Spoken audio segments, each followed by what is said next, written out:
An average aircraft would disintegrate doing maneuvers like a barrel roll or cartwheel. But the Sukhoi stunt plane can do that and more. This machine outturns, outpushes, and outworks ocean liners 1,000 times its size. If you've got a big ship that needs parking, then you need a tugboat. Some love the carousel. Others fear it. Maybe for a good reason. Hanging on a single pole, this ride is a 10-ton balancing act. Let's open up these machines and see how they work.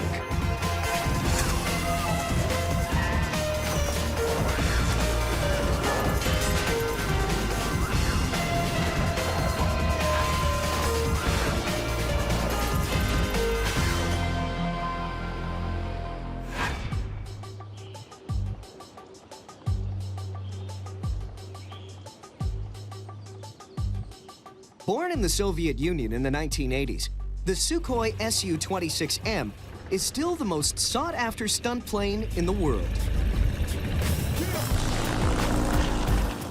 The 26 hits 450 kilometers an hour, does a 360 barrel roll in under 1 second, can hang in place, and takes more G-force than an F-16 fighter. It's built to sail through conditions that no regular plane could survive. Let's see how it works. To get a plane off the ground, you need two things: propulsion and wings. Engines, either jet or propeller, provide the motion, which increases airflow over the wings. And the wings provide the lift.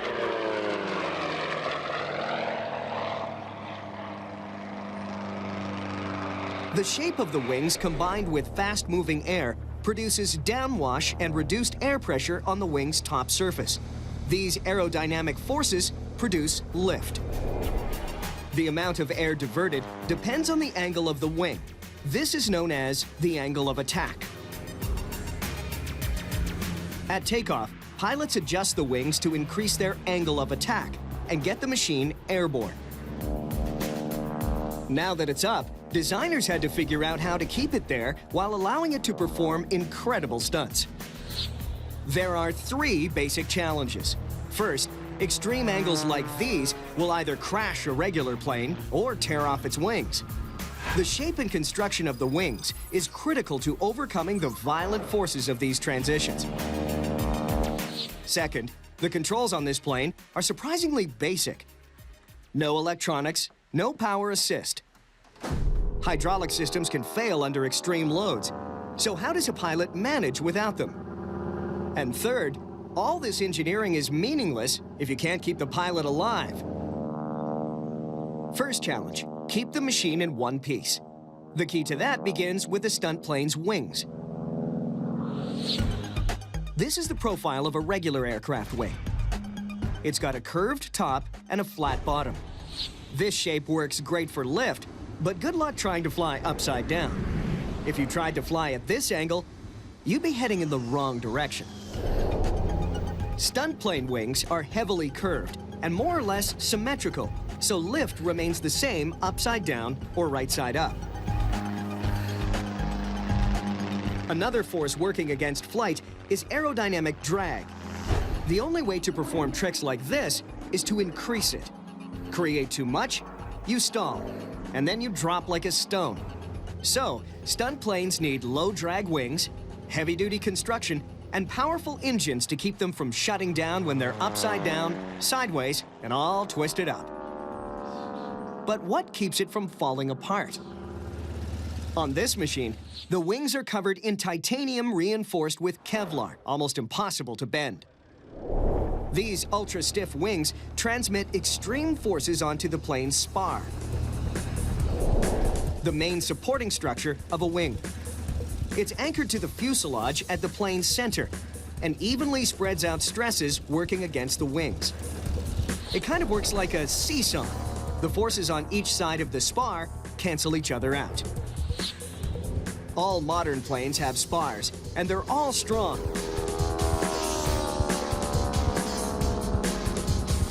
But the 2.6s are made from solid graphite and can withstand forces of over 35 Gs. On to the second challenge, controlling the machine.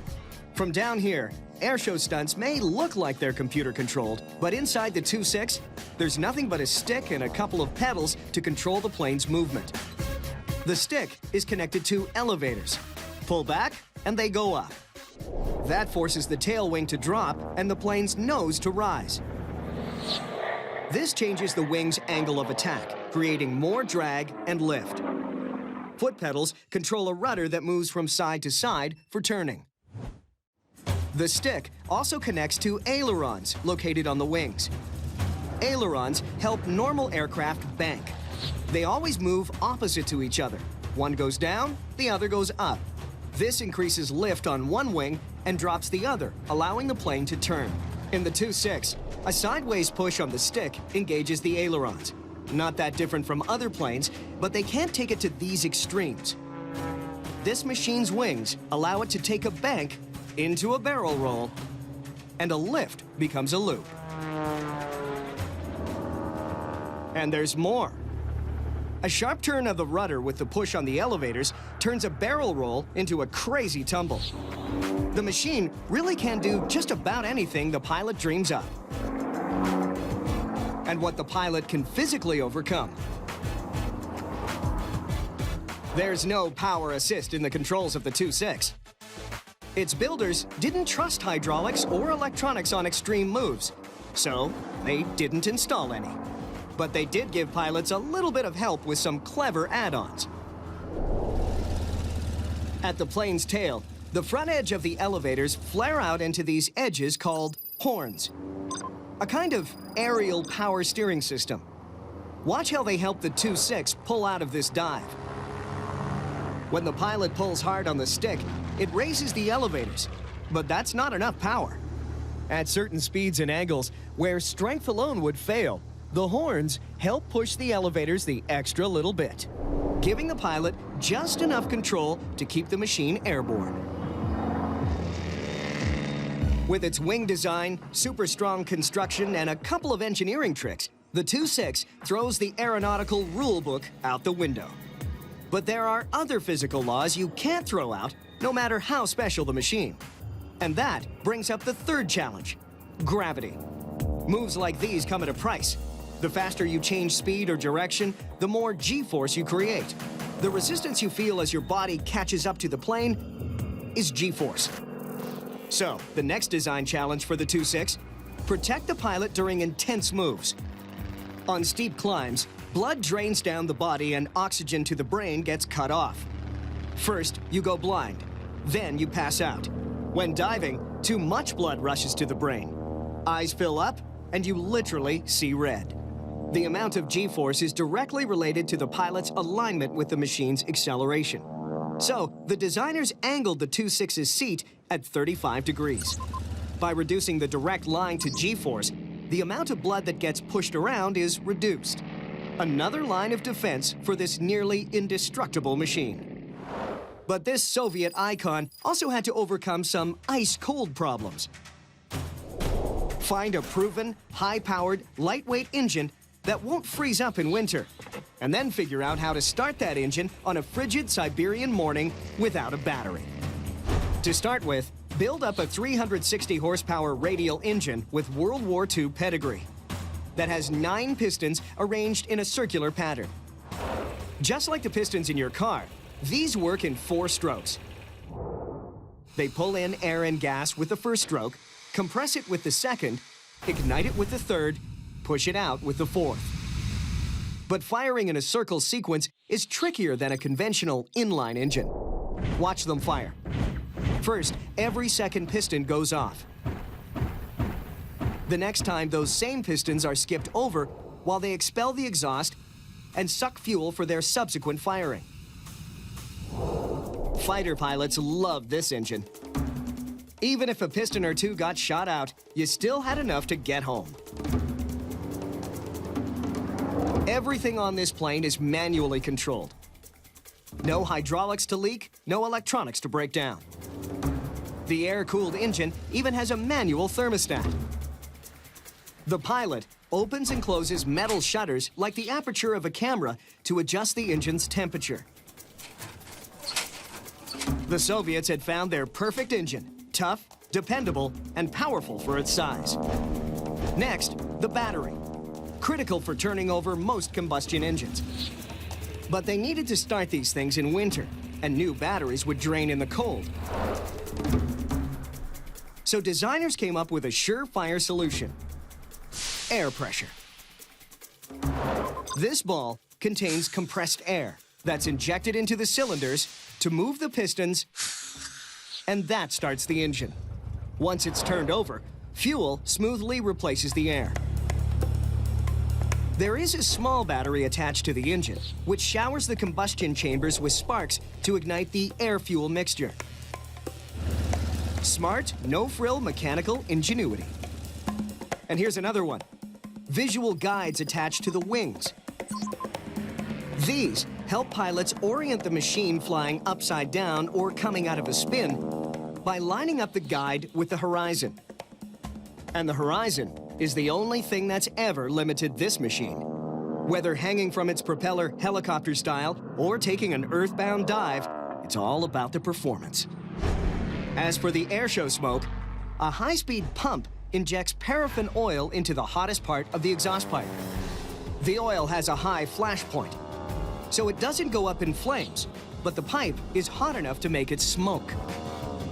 That may be the flashiest feature in a bare-bones, no-nonsense, unbreakable aerial hot rod that has dominated skies both east and west for over 2 decades.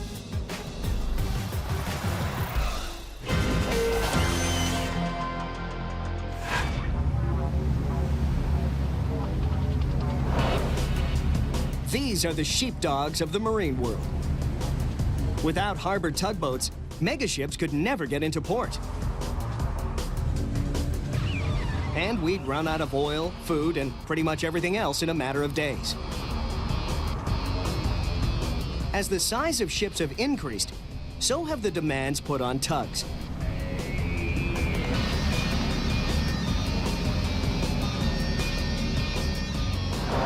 Conventional harbor tugs working here in Vancouver need all the help they can get.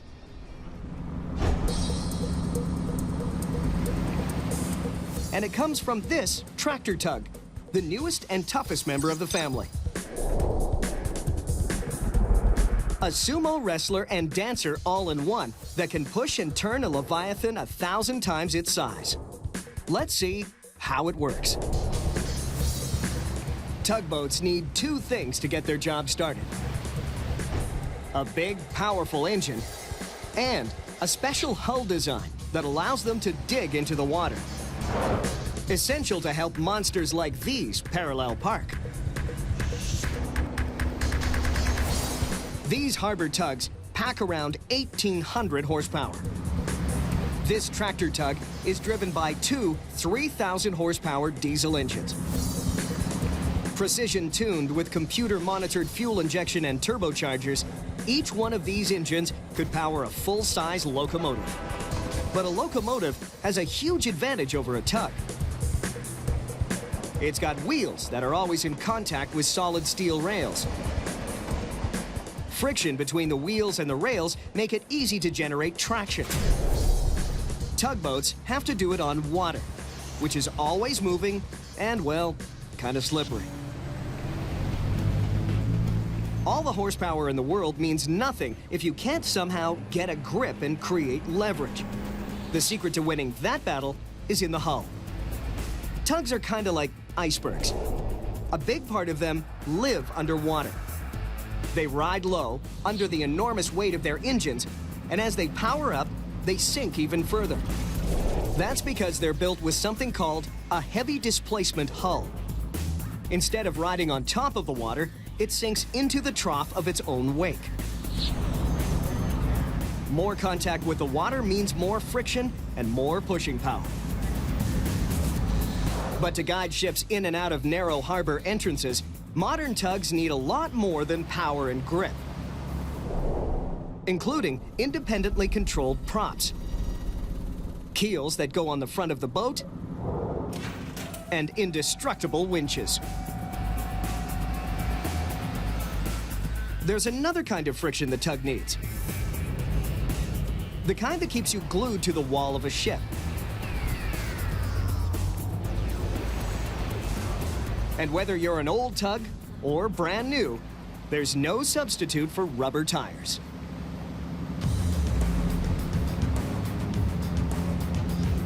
Even with all that friction and horsepower, these machines often work in teams. They have to on this big fella that's all loaded up and ready to head back to sea.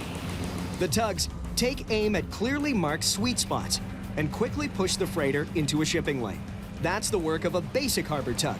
Heavy displacement hull, big engine, lots of tires. But with moves like these, this tractor tug is destined for something more. When it's not managing this massive parking lot, it goes out to meet ships and guide them through narrow harbor entrances.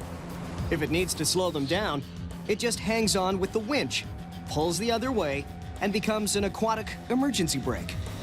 To be effective, escort tugs require advanced engineering, starting with these azimuth Z-drive thrusters. Thrust comes from huge propellers. These cones increase their power. And the whole rig can spin a full 360 for total control on the water. They allow an experienced hand to steer on a dime, move forward, backward, and sideways. 2 controllers, each connected to a Z-drive. Twist the control to turn the blades.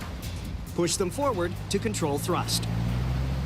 Commands are sent electronically to 2 sets of gears, an outer ring gear that controls direction, and an inner drive shaft that connects the engine to the propeller blades.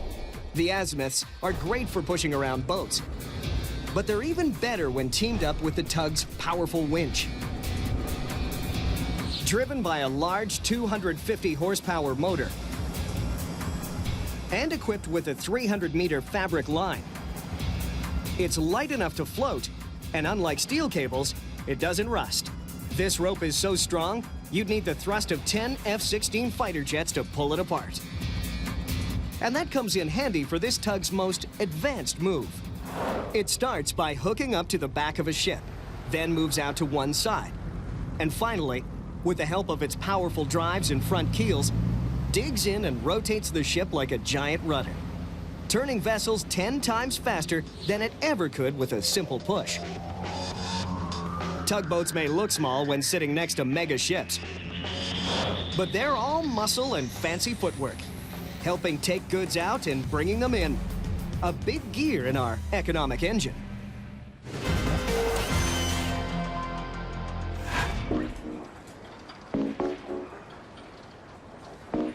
This may be the most popular machine ever designed for kids and the young at heart. Carousels have been enchanting riders for hundreds of years. Let's see how they work. Crawl inside one of these things, and you learn that there's no magic making it go round. It's a mechanical monster with pretty cool secrets. To start with, let's look at how the machine goes round and round.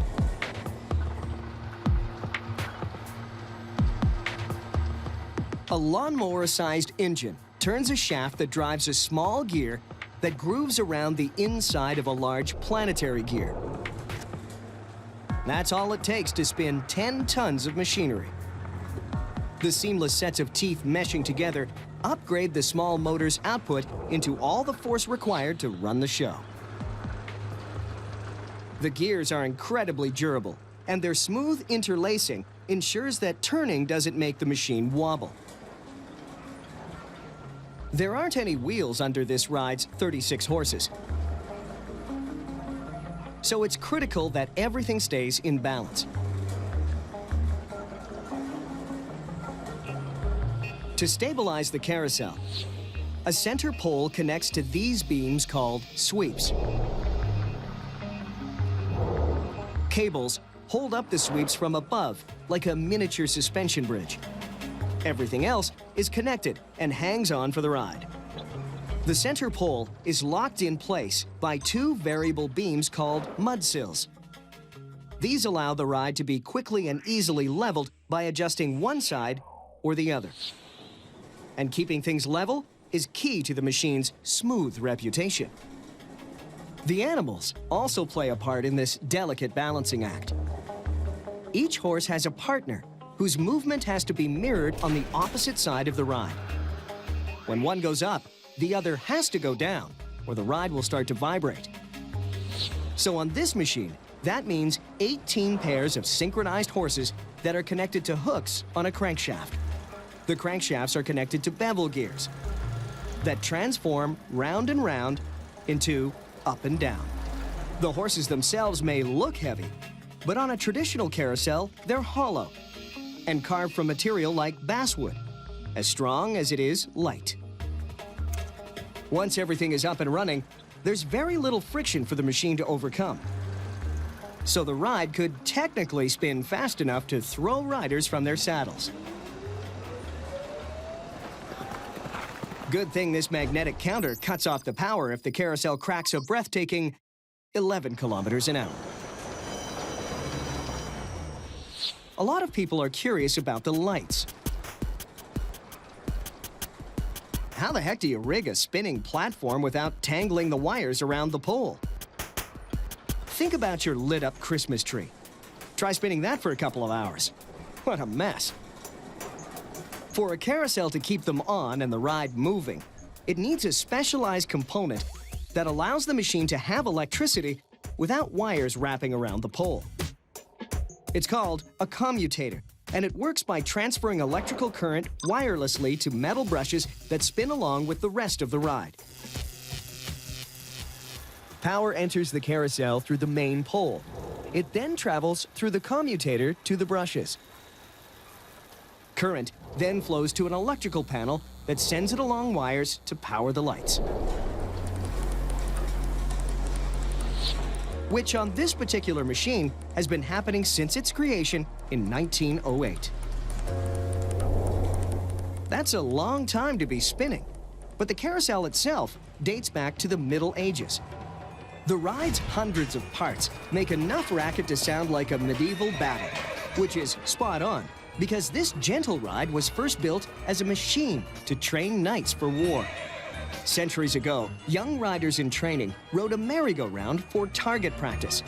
From a wooden horse, they tried to spear brass rings. It's where "reach for the brass ring" comes from.